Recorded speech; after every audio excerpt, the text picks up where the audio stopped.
Well, everyone, welcome to This Day. It is Friday. It is June 27th. I'm Michael Taylor. Are you gearing up for your 4th of July weekend that's coming up? Are you taking off? Got plans to go visit folks, do some traveling, that kind of fun stuff? AAA says the roads are going to be jammed up like usual. Gas prices are a little lower, which is kind of nice for if you're planning on taking a little road trip for 4th of July. I'll be here. I'll be staying home with you guys. I would never leave you on the 4th of July. I'm always going to be here. And for that matter, what's on our show today? Let's talk about what we're going to be here talking about. We got a great one for you. Window Jazz, Annette Rodriguez-Gosselin is going to be here. We're going to be talking about how you can update your old windows, or if you're doing a remodel, how these energy efficient windows might bring you a little bit more of a lower bill on your AC and heating, keeps the heat in, good insulation, and great windows. So we're going to talk about that and more with her. And then on the program also, we have a Sports Corner with Cole Young. Then later in the program, Ting's in the community. They're here. We're going to be talking to the Senior Vice President of Construction about what's going to be going on in the community. Some of you have already seen the signs of some of the construction. Well, it's coming your way if you haven't seen it yet, so we'll brace you for that as well. All right, let's take a quick check at what we want to keep you informed of. And we got a board deadline for applications are near. United, we talked about this yesterday with Third and United folks. The board of directors are calling for interested Laguna Woods Village members to submit candidate applications for the 2025 annual elections. So important deadlines to understand that July 3rd is one of the big deadlines for getting those applications in. Make sure you're picking them up. And there's going to be 3 open positions for United, and they have 4 open positions on Third. So lots of open positions. You need to be a resident. You need to have lived here at least 1 year to be eligible to run for your board. And if you're interested in doing that, you can get the information right there on the screen and find out more about how you can run and get those applications in for the elections coming up. All right, let's take a look at our weather forecast. We've got some great weather for this weekend. We're going to have low clouds in the morning, the usual marine layers, that's going to be rolling in, and that'll peel off to mostly sunny skies in the late morning and early afternoons, and we're going to have some great temperatures out there. The lows overnight is going to be in the 60s, so you can open up those windows and cool off a little bit, and we're going to have definitely some warm days. So make sure you got the sunblock, make sure the AC is working properly. It's going to be a warm summer, and this is just a little taste of how warm the summer is going to be. And as we head towards July 4th, too, it's going to be a warm day on that one. I took a sneak peek at that forecast. All right, let's take a look at our sunrise and sunset. Got a great picture here from Joel Goldstein from right here in Laguna Woods Village. Thank you very much, Joel, for sending us this beautiful sunset shot here. Sunrise this morning was 5:43. Sunset tonight is going to be 8:05 p.m. And if you have a picture you'd like to send us like Joel did, well, we'd love to see it. Email us at lagunawoodsvillagetv@gmail.com. Make sure you include your name, where you took the picture, and we will use it in our sunrise sunset segment.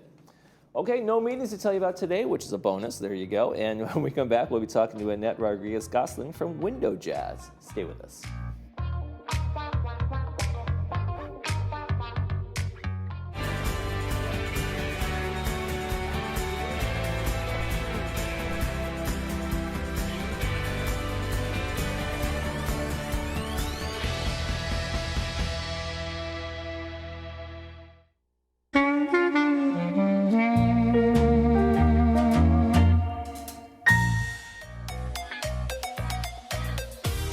To jazz up your window game, folks, and we'll do that. It's going to be Annette Rodriguez-Gosselin. Thank you for joining us with Window Jazz. Thank you for having me back. So you've been doing this for 10 years now, right? Did you ever dream about being a window person? Absolutely not.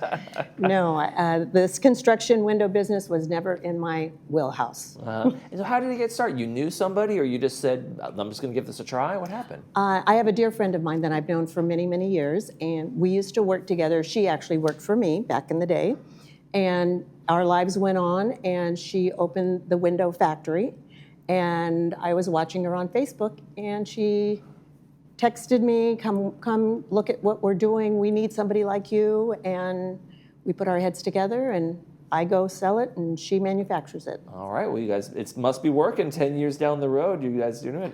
Tell us a little bit about the kind of windows that you guys are putting in there, the kind of types and the varieties that people can choose from. So we have every type of window style available, from the sliders to the specialty windows, which are the arch windows or the trapezoid windows, double hung, single hung, stack windows, everything you can think of, we can make. Okay. Now, we've also talked, people know that if you get the energy efficient type windows, there's been a tax credit on there. Is that still good? What's going on with that? Oh, yes. The tax credit will go on through 2032. Okay. So every year that you have an upgrade on your windows, you can submit that claim to get the credit back. Okay. And so it's like nice little kickback on your credit. So it saves folks some good money there? Right. Or is there substantial credit on there? It's a percentage, and what they do is they look at the cost of your project, Okay. and they determine from there. So it determines on what you spend, the kind of things you do, and then that'll determine your tax credit. Okay. Correct. Let's talk about some of the windows. Let's take a look at some slides we have. I want to kind of go through your product a little bit in terms of like the windows you do and why you choose some and not others, or what you recommend to folks. So let's take a look at our first slide up here. Okay, so this window here is a nice large window, almost the size of a door. What we did is we flipped it around. We call it a stack. Okay. And we flipped it around because they had such a beautiful view of their garden area that we thought, let's give them the nice, beautiful, open look from sitting on the inside looking out of the outside. Yeah, almost like a picture window, like there's a view shot kind of thing, right? Right. Okay, let's take a look at the next one here. So this second one is, many of you residents know that these are the typical windows in Laguna Woods. Okay. So what we did with the one on the right, the previous slide shows that we basically reversed it. So we opened up that big picture window on top and gave a slider on the bottom. Okay, so there's that kind of a nice little different look for folks to kind of change things up, freshen things up. Being a little creative. All right, let's take a look at the next one. Okay, so this one we call a single hung. And this is when you want privacy. This is a window in the bathroom, and they wanted a little privacy, however, they still wanted the sunlight to come in. Okay. So it's open on the top, clear on the top, so the sunshine can come in and they can see the nice view on the outside, but yet it gives them a little bit of privacy on the bottom. Yeah, so what's that design on the bottom then? It's called a bamboo glass. Okay, so it looks like A like bamboo glass. etchings. We have a variety of privacy glass. This particular one is bamboo. And it's not transparent, it's kind of opaque, or is it? It's like an opaque. Okay, well, there you go. So that's a good bathroom window idea. And then again, another privacy window for the next one here. So another one, this one is in the kitchen. So imagine you're waking up in the morning and you're going to get your coffee, and nobody really likes to have their bed head I'm in my PJs. showing in. Yeah, exactly. So they wanted a little privacy, so they put in the bamboo glass on their kitchen window. Okay, and then our next one is kind of make your unit unique, and this has got some major windows going on in this place. So we do a wide variety of creativity with the windows as we see them. So this particular one, they're in a remodel status, and you can see. Right. And we just wanted to show what it actually looks like when it is completed with nothing in there. The creativity and the beauty that we bring to the property. Now those vaulted ceilings and letting that light in really kind of opens up the room and makes it feel bigger, right? It's amazing. It's amazing when you have these. The previous windows on this one were like a dark aluminum, and it really closed in the room and made it dark and shadowy. This one just opens it up. It's beautiful. Really bright. And then the next one's another great example of making that unique look. That is a really cool little triples on both sides there. Right. So what we did with this one had grid lines throughout. It was covered, it was dark, and it was, they had Grid lines, what do you mean by grid lines? grid lines. Oh, Grid lines like the colonial grids. Oh, okay. Okay. The pattern. Oh, okay. And so what we did here is, again, they have a beautiful backyard with the pool. You can see the pool in the reflection. And we opened it up, and his actual ventilation now is on the side. So the bottom slides up, so that middle panel on the sides give the ventilation. Okay. And we have a spokes model in this next one, it looks like. So we just thought we would show the wide variety of windows that we have, and they're stacked, ready to go to the next install. Okay. Now, when we talk about that, I mean, that looks like there's a nice big stack for the next install. Those are all customized windows. You guys come in and tell me what the process is when you first come in. I'm sure there's lots of measurements, like you do, like here's some ideas kind of thing. Right. So what we do is we go in for the measurement. We do the walk of the property and listen to what the client is looking for. We give our recommendations on what we feel might help enhance the look of the property. We come back and do a final measure before we cut to make sure of our accuracy. and then we come back and install. And we can have the windows ready in about 2 to 3 weeks. 2 to 3 weeks from a custom order like that. Mm-hmm. And what kind of, when you are consulting back and forth with the clients, is it helpful for them to know what they want, or can they kind of go, you tell me, or do you do a little bit of both? We do both. Some know exactly what they want, and they're asking us to provide what they're looking for. They have their own idea, which is great. And then some just help me. What do you think will help my property open up and give it an open air look? So that's where we come in, and okay, so this is where I think I sit and take a look and let's take a noodle on this and figure it out. Right. Now, can people, when they're in the homes around here, do people, hey, I want a bigger window? Is that during a remodel project, and then cut that out? So how do you wait for that cut to happen, or do you say to them, well, what's the measurement going to be? Here's the cut, or let's say something like that. So what we do is, again, we take the information. If they want to open the window, we can do that. We work with contractors that do that. So we'll take the information, we'll give our recommendation on what and how we feel it would work within the guidelines of Laguna Woods. And our contractor comes in, they cut the wall, we work closely with them, we provide the window for that opening, that larger opening, and get it installed. So we work in tandem with the contractor on that. Perfect. When we talk about energy efficient windows, a lot of these all these homes really were built back before the days of thinking in those terms. They're single pane windows, they're getting older. What is the difference maker? They're more expensive, but can it really make a big difference in terms of air conditioning, heating, and just the look and feel of the room? Absolutely.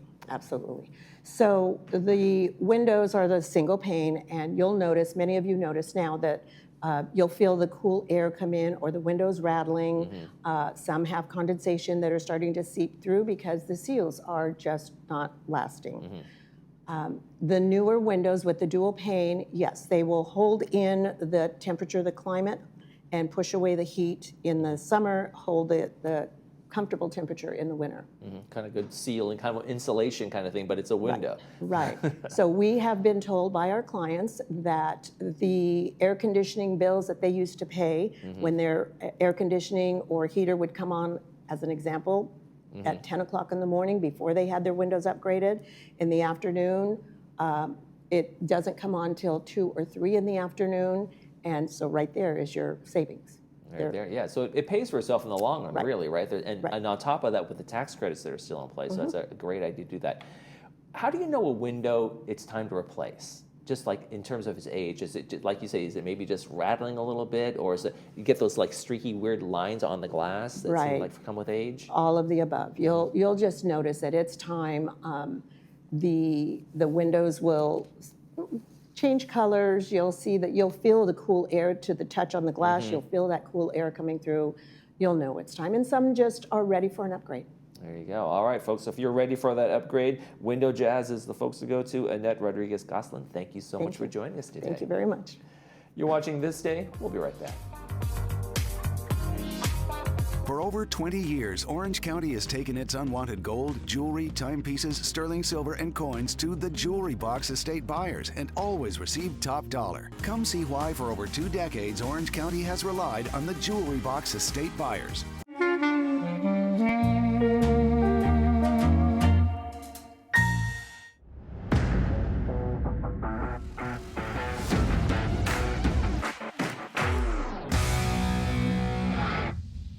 Hello and welcome to this Friday's episode of Sports Corner. I'm Cole Young, and for the first time in NBA history, the Oklahoma City Thunder are NBA champions. The Seattle Supersonics moved to Oklahoma City 17 years ago and rebranded as the Thunder, and they now are winners of the Larry O'Brien Trophy. Shai Gilgeous-Alexander finished off his MVP season with 29 points and 12 assists, and the Thunder beat the Indiana Pacers 103-91 in Game 7 of the NBA Finals on Sunday night. Oklahoma City won a staggering 84 games between the regular season and the playoffs, tying the 1996 Chicago Bulls for the third most in any season. Only Golden State, who had 88 in 2016, and the Bulls, who had 87, won more. Unfortunately, the biggest storyline surrounding this game is Indiana Pacers star point guard Tyrese Halliburton suffering a torn Achilles tendon early in the first quarter. Halliburton got off to a quick start, scoring 9 points in the first 7 minutes of the game before suffering the injury. Despite the loss of Halliburton early on, Indiana still held their own for a lot of the game. The Pacers led 48-47 at the half behind big performances from Pascal Siakam, Benedict Mathurin, and TJ McConnell. However, OKC adjusted well at half and jumped out to a 13-point lead in the third quarter and ran away with the game from there. The Thunder became the 7th champion in the last 7 seasons, a run of parity like none other in the NBA history. In fact, the Thunder are the 9th franchise to win a title in the past 12 seasons. In the previous 30 years before that, only 8 different teams won. Congratulations to the Thunder on their historic season and their first ever title, and we'll wait and see if they can repeat next season. In what may or may not have been an odd coincidence, Kevin Durant, who spent the first 10 years of his career with the Sonics/Thunder, was traded just hours before tip-off of the NBA Finals Game 7. The Phoenix Suns sent the 15-time NBA All-Star to the Houston Rockets for Jalen Green, Dillon Brooks, the number 10 pick in this year's draft, and 5 second-round picks. Durant, who turns 37 in September, averaged 26.6 points, 6 rebounds, and 4.2 assists in 62 games this season. The future Hall of Famer has averaged at least 25 points, 50% field goal shooting, and 40% on three-pointers in 3 straight seasons, the longest streak ever in the NBA. So while Durant is nearing the tail end of his career, he can still bring a lot of talent to the Rockets. I mentioned that this may not have been a coincidence because back in 2017, Durant changed the course of NBA history when he announced he would leave the Thunder to join the Golden State Warriors, where he won back-to-back titles alongside Steph Curry. Naturally, Oklahoma City fans didn't take too kindly to Durant leaving the Thunder to chase a championship. Needless to say, it seems funny that Durant's massive trade announcement came just a few hours before the Thunder won their first ever title and stole a little bit of their thunder. That was way too easy of a pun. Moving over to the Diamond. One of the MLB's top teams, the Los Angeles Dodgers, made headlines this week when the best player in baseball returned to the mound. Nearly 22 months after his last pitching start, 21 months after undergoing major surgery on his right elbow, and 18 months after signing a record-setting contract with the Dodgers, Shohei Ohtani made his highly anticipated pitching return on Monday the 16th. Naturally, it will be a slow process, so Ohtani only pitched in the first inning. He gave up 1 run, then went 2 for 4 with 2 RBIs as a hitter to lead the Dodgers to a win over the rival Padres. Ohtani's teammate Max Muncy then upstaged him this past Sunday in Ohtani's second pitching appearance. Muncy hit 2 home runs and matched a career high with 7 RBIs to lift the Dodgers to a 13-7 defeat of the Washington Nationals. The Dodgers have been battling back and forth with the Detroit Tigers for the top spot in the MLB, but it seems like they're in prime position for another deep playoff run. Meanwhile, our other hometown team, the Angels, are lingering just around the 500 mark. It's sad to say, but for them, being a middle-of-the-road team is a big improvement. They currently are holding on to about a 7% chance to make the playoffs for the first time in 11 years, but nothing's impossible. Here's kind of a cool positive fact for the Angels. On Monday, the Angels had all 8 of their own first-round draft picks appear in one game. That's the first time that's happened since the Brewers did it in July of 1991. Say what you want about the Angels, but they do draft well and have some promising young talent on the rise, and one of which has been turning heads. Christian Moore, 2024's number 8 overall draft pick, has been a spark for the Angels. On June 13th, Moore was called up to the Angels from the minor leagues. Since then, he's been nothing but clutch. He has 3 home runs so far this season. His first was a game-tying home run in the 7th inning, his second was a game-tying home run in the 8th inning of another game, and his third was a walk-off home run in the bottom of the 9th inning on Tuesday of this week. So in that Tuesday win over the Red Sox, Moore hit a game-tying home run, walk-off home run, and drove in all of the Angels' runs in that game. No player in MLB history has done all of that in the same game ever. Safe to say, the future of the Angels is beginning to look brighter. Sticking with baseball, the Men's College World Series has come to a close. The LSU Tigers won their second national title in 3 years on Sunday with a 5-3 victory over Coastal Carolina. I mentioned it last week, but Coastal Carolina entered the finals on a 26-game winning streak, but ultimately were swept in 2 games by LSU, who now have the second most titles in history with 8. This also is now the SEC's 6th straight national title in baseball and 11th in the past 16 years. I hate to end the show with some bad news, but for one of our other hometown teams, well, there's some bad news. In a shocking move, the Anaheim Ducks have traded Trevor Zegras to the Philadelphia Flyers.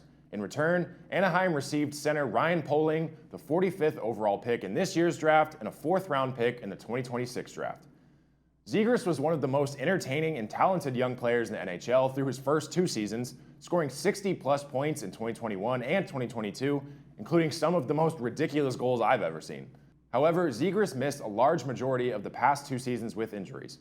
He still contributed when healthy, but was not healthy very often, unfortunately. Neither the Ducks or the Flyers made the playoffs last season, so both teams are looking to rebuild, and this is the first step of that process. Zegras, however, will still be sorely missed by Ducks fans. All right, since I don't want to end the show with bad news, here's one last bit of good news. This weekend will hold one of the most highly anticipated matchups in UFC history. This Saturday's UFC 317 lineup is one of the best of the year, and the main card could be one of the best fights ever. Ilia Topuria and Charles Oliveira will be fighting for the lightweight title belt. The 28-year-old Topuria is currently undefeated and holds the featherweight title belt, although he vacated that title since he now moves up to the 155-pound weight class to square off with Oliveira and attempt to become the 10th fighter in history to win titles in 2 different weight classes. Charles Oliveira is not an easy opponent, however. He held the lightweight title belt from 2021 to 2022 when he was stripped of the title after a win for missing weight. However, since former champion Islam Makhachev moved up to the welterweight class, the lightweight title is now vacant. Oliveira is looking to return as the champ, and Topuria is looking to conquer his second weight class. The main card for this Las Vegas event will begin at 7 p.m. tomorrow and can be found on pay-per-view on ESPN+. With all of that said, enjoy all of the sports that this weekend has to offer. We'll be off the air next week due to the 4th of July holiday, so I'll see you back here on Sports Corner in 2 weeks. As always, thank you for tuning in. I'm Cole Young. I'll see you in 2 weeks. Happy early 4th of July.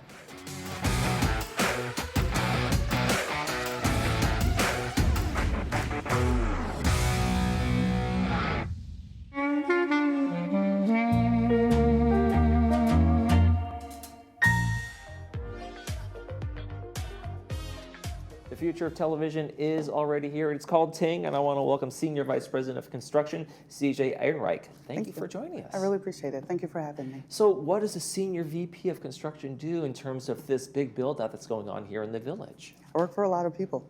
So one of the things that's most important is that we work for the residents. It didn't take long for us to realize instantaneously that this is a really special community. And as we came in here and we realized that we watched Paul do his presentation regarding the 1992 Toyota, and we realized that we had a responsibility here to make sure that we build internet for the residents here to allow us to really grow the infrastructure, not just for today, but for the vibrant community that we have here. It's an active community, and they're busier than I am, so we need to make sure that we build the internet to be able to accommodate their needs. Now you have a track record in other communities, and what experience do you bring from that right here to the village? A couple of good things, actually, a couple of solid things. We actually built out a few senior communities, and one of those is we don't just put fiber in the ground. We stop and we make sure that the infrastructure that we're building is created in a safe manner. We don't even take the simplest of a sidewalk for granted. We make sure that when we leave it better than we came. Is probably one of the most important things that we have, and we've done that in every community that we've touched.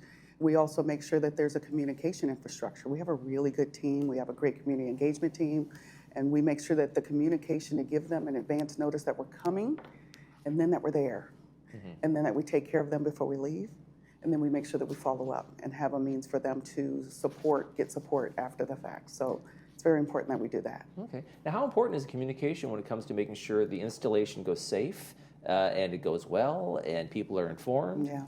It's incredibly important because if we just come in and we kind of run over the infrastructure, we're really failing the community. So making sure that we have communication in various different aspects. For example, from a construction perspective, we want the teams to understand where we're going to be building. So where we're starting right now, for example, is in the areas of gates 1 through 4.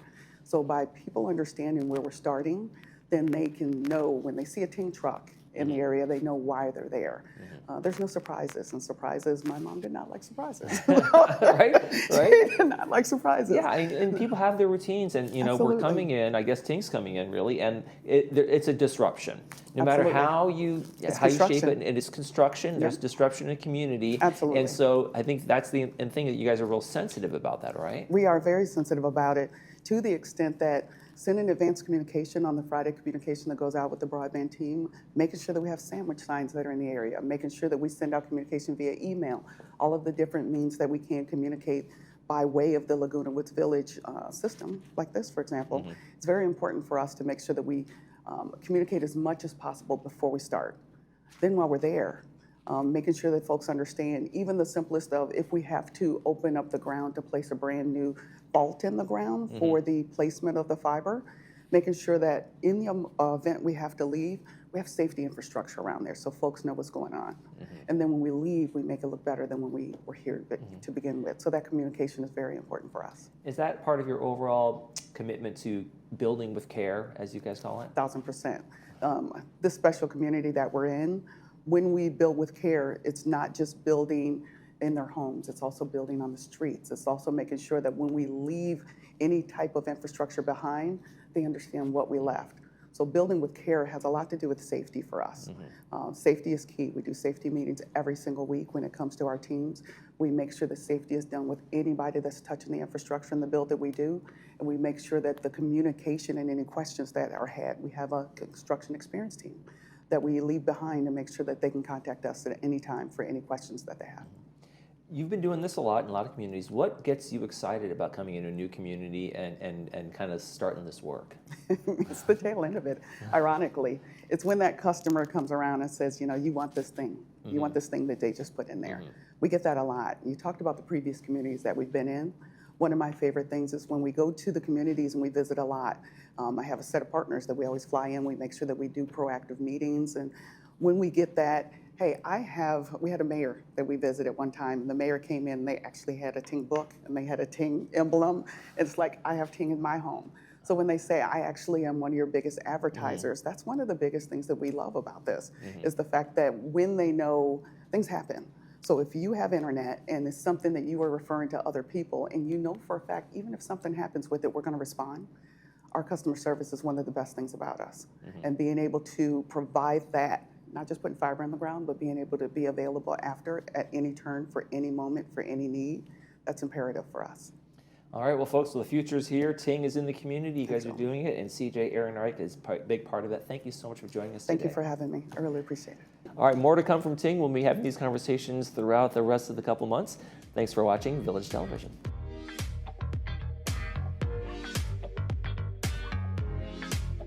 Ladies and gentlemen, please take your seats. Something is happening tonight at the Barclay. The Barclay in Irvine. Live entertainment, you don't want to miss it. Tonight at the Barclay.